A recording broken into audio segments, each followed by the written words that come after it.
இஸ்ரவேல் மக்களை வழிநடத்த தேவன் மோசேயை வல்லமைப்படுத்தினார். அவருக்கு வழிகாட்டலும் அற்புதங்களும் தந்தார்.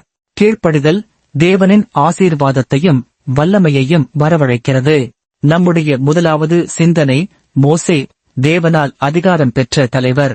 மனித வரலாற்றில் தலைமையின் குணாதிசயங்களைப் பற்றி பேசப்படும் போது மோசே என்ற வேதாகம தலைவர் சிறப்பாக எடுத்துக்காட்டப்படுகிறார். அவர் இயல்பாகவே ஆற்றல் மிக்கவன் அல்ல, மாறாக தன்னையே குறை கூறிக்கொண்டிருந்தவர்.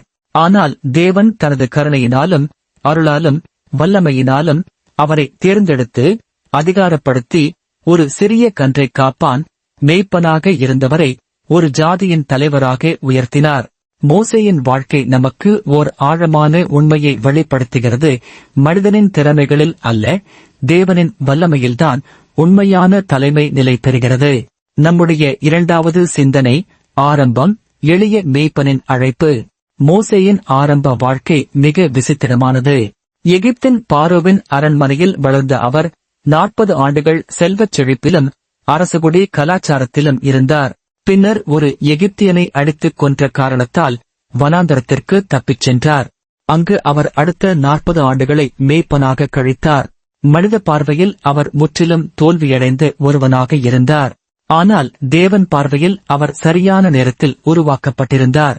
யாத்ராகமம் 3ஆம் அதிகாரம் 12வது வசனத்தில் தேவன் மோசேயிடம், நான் உன்னுடன் இருக்கிறேன் என்று சொல்லும் போது அது தலைமைக்கான அடிப்படை வாக்குறுதி. மோசேயின் திறமை, அறிவு அல்லது செல்வம் காரணமாக அல்ல, மாறாக தேவனின் சந்நிதியாலே அவர் ஒரு தலைவராக மாறினார். நம்முடைய மூன்றாவது சிந்தனை, எரியும் முட்புதரில் மோசேயின் அழைப்பு. மோசேயின் அழைப்பு சம்பவம் ஆன்மீக வரலாற்றில் மிகவும் அர்த்தமுள்ள ஒன்று. எரியும் களையில் தேவன் தோன்றிய நிகழ்வு மனிதனின் பலவீனத்தில் தேவனின் வல்லமை வெளிப்படுவதை நினைவூட்டுகிறது. மோசே, நான் யார் எனக் கேட்டபோது தேவன் பதில் அளித்தது, நான் உன்னுடன் இருக்கிறேன். அதற்கு மேலாக யாத்திராகமம் 3ஆம் அதிகாரம் 14ஆம் வசனத்தில் அவர் தம்மை நான் தான் என்று வெளிப்படுத்தினார். அதாவது மோசேயின் தலைமையின் வேறாக இருந்தது தேவனின் நாமத்தின் அதிகாரமே. நம்முடைய நான்காவது சிந்தனை, மோசேயின் தலைமைத்துவம் தேவனின் வழிகாட்டுதலால். மோசே மக்கள் முன் ஒரு தலைவராக நிற்கும்போது பல தடைகள் இருந்தன. பார்வோனின் எதிர்ப்பு, மக்களின் குற்றச்சாட்டு, வனாந்தர பயணத்தின் சவால்கள் என அநேகமான சிக்கல்கள். ஆனால் ஒவ்வொரு கட்டத்திலும் தேவன் தனது கையால் வழிகாட்டினார். செங்கடல் முன் நின்று மக்கள் அழுதபோது தேவன் மோசேயை தூண்டி தனது கோலை உயர்த்தச் சொன்னார். கடல் பிளந்து மக்கள் உலர்ந்த நிலத்தில் நடந்தார்கள். யாத்திராகமம் 14 அதிகாரம் 31வது வசனத்தில் சொல்லப்படுகிறது போல அந்த அற்புதத்தை பார்த்து மக்கள் கர்த்தரை பயந்து அவரை விசுவாசித்தார்கள், மோசேயையும் விசுவாசித்தார்கள். இங்கே நாம் காணும் உண்மை, தலைவரின் ஆற்றலில் அல்ல, தேவனின் அதிசயங்களில்தான் மக்கள் நம்பிக்கை வைத்து வாழ்ந்தார்கள். நம்முடைய ஐந்தாவது சிந்தனை, தேவன் அளித்த அற்புதங்கள். வனாந்தரத்தில் மோசேயின் தலைமைத்துவம் சிறப்பாக இருந்தது. தேவன் கொடுத்த அதிசயங்கள், வானத்திலிருந்து மன்னா, பாறையில் இருந்து தண்ணீர், மேகத்தூண் மற்றும் அக்கினித்தூண் வழிகாட்டுதல், இவை எல்லாம் மோசேயின் தலைமைத்துவத்தின் வலிமையான சான்றுகள். மக்கள் தொடர்ந்து குறை கூறினாலும் தேவன் மோசேயை வல்லமையுடன் நடத்தினார். நம்முடைய ஆறாவது சிந்தனை, கீழ்ப்படிதலின் வல்லமை. மோசேயின் வாழ்க்கையில் மிக தெளிவாக தெரிகிறது, கீழ்ப்படிதலால் தேவன் தனது அதிகாரத்தை வெளிப்படுத்துகிறார். மோசே எப்போதும் தனது குறைகளை உணர்ந்து கொண்டிருந்தார். அவர் நல்ல பேச்சாளர் அல்ல, மக்கள் கேட்பார்களா என்ற சந்தேகம் இருந்தது. ஆனால் தேவன் சொன்னதை செய்தார்.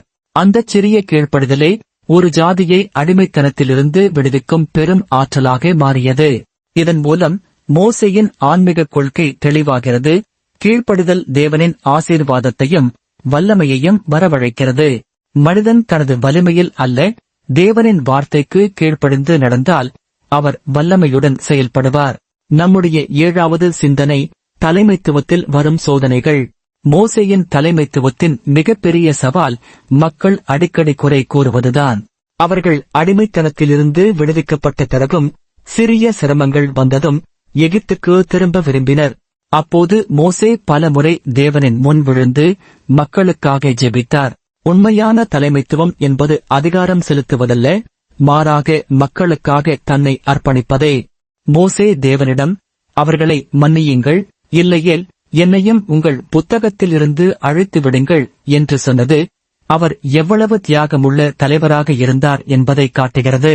நம்முடைய 8வது சிந்தனை மோசேயின் கடைசி தருணங்கள். வனாந்தர பயணத்தில் 40 ஆண்டுகள் கழித்து வாக்குத்தத்த தேசத்திற்குள் அவர் செல்ல அனுமதி பெறவில்லை. ஆனால் அவர் நேபோ மலையில் நின்று அந்த தேசத்தை பார்த்தார். இதன் மூலம் தலைமைத்துவத்தின் மற்றொரு உண்மை வெளிப்படுகிறது. தலைவர் என்பவன் தன் வாழ்க்கையில் அனைத்தையும் அடைய வேண்டியதில்லை, ஆனால் பிறர் ஆசீர்வாதம் பெறுவதற்காக தனது பங்கினை செய்ய வேண்டும். நம்முடைய 9வது சிந்தனை நம்முடைய வாழ்க்கைக்கான பாடம்.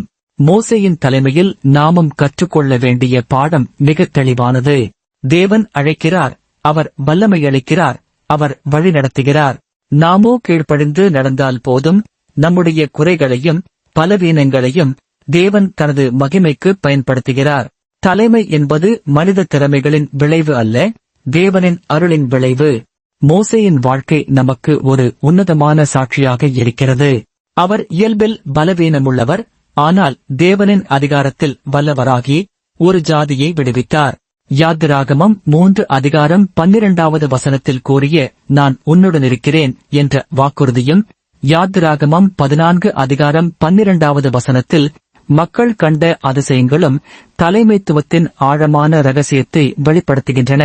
அது என்னவென்றால், கீழ்ப்படுதலின் மூலம் தேவன் நம்மை வல்லமைப்படுத்துகிறார். அவரது ஆசீர்வாதம் நம்மை அதிகாரமுள்ள தலைவர்களாக ஆக்குகிறது. இந்த செய்தி உங்களுக்கு பிடித்திருந்தால் இந்த சேனலை சப்ஸ்கிரைப் செய்யுங்கள். அத்தோடு லைக் பண்ணுங்கள். உங்களுக்கு வேண்டியவர்களோடு இந்த செய்தியை ஷேர் செய்யுங்கள். இதை கேட்கின்றவர்களுக்கும் இதன் மூலம் நன்மை கிடைக்கட்டும். நன்றி.